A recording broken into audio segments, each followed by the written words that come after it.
الله الله كده على الجمال وانت بتحشيها بالمربى والزبدة وأي فاكهة عندك مجففة، إن كانت زبيب أو فواكه مجففة زي ما انت عايزة اعملي.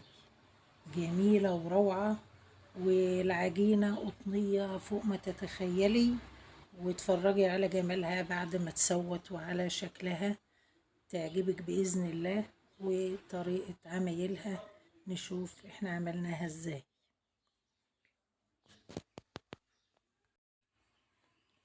الله على جمالها بعد ما استوت، ما فيش فيها عيب خالص. جميلة وهشة كده وقطنية وجميلة. ودهنيها براحتك بقى بالمربى بالعسل، بالشربات التقيل، زي ما تعمل. تعالوا نشوف بقى احنا عملنا ايه.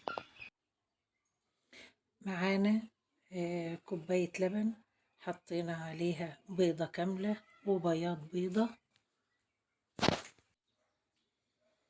ونشيل الصفار على جنب نشوف هنعمل به ايه. بعد كده هنحط 3 معالق سكر، وباكو خميرة كامل او معلقتين سكر كبار، ونقلبه في بعضه ونسيبه دقايق على ما الخميرة تبدأ تشتغل. هي بتشتغل على طول يعني. باجي انا بعد كده بضيف معلقتين زيت، وبضيف شوية ملح، ذرة ملح صغيرة. انا حاطة بقى مش زيت، انا حاطة معلقة زبدة كبيرة، يعني ما يعادل معلقتين زيت، بس هو يفضل زبدة او سمنة علشان تبقى القرص بتاعتك، الفطير بتاعتك طرية. بعد كده انا معايا نص كيلو دقيق، قلبته عليهم، او اقل من النص كيلو بشويه، بس هو نص كيلو. تبع الدقيق ممكن يحتاج معلقتين، ممكن ما يحتاجش. انا معايا الدقيق ده ما يحتاجش حاجه، النص كيلو يا دوبك اهوت قدامكم، ما احتاجش اي حاجه. بلم العجينه خالص لغايه ما الوعيه معايا بتنشف، وبمسكها اديها عجنه كويسه، واروح جايه سايباها تخمر شويه، نغطيها كده ونسيبها تخمر شويه.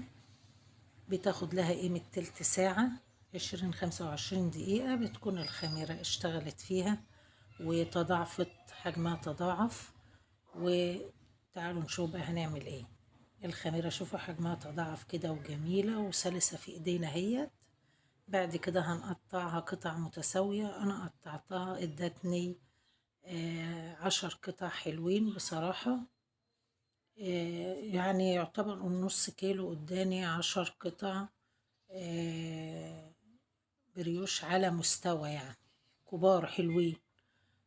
بعد كده بنقطعهم كويس وبنبدأ نفرد فيهم.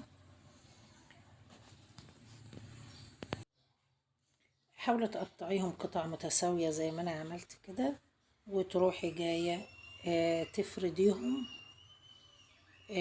افردي كل مجموعة وتحطي بين كل فردة وفردة، تعملي نشا خفيف قوي.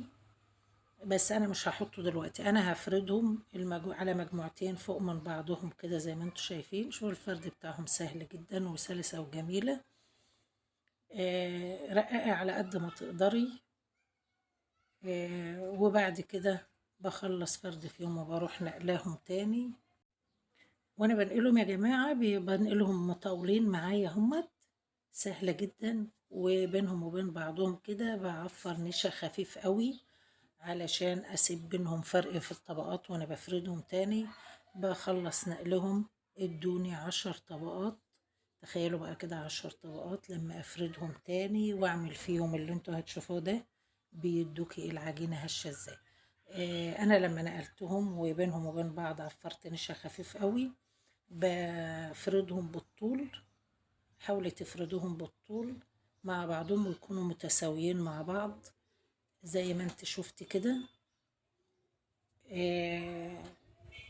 بالنشابة او بايدك باي طريقة افرديهم، ونروح جايين فردناهم لما بقى سمكهم اقل من السنتي، ورحت جاية دهناهم زي ما شفتوا كده بقى بالمربى، عليها معلقة زبدة خفيفة، وفردها عليهم وفردة معاهم الزبيب ورحت لفاها رول بالشكل الجميل اللي انتوا شايفينه دوت.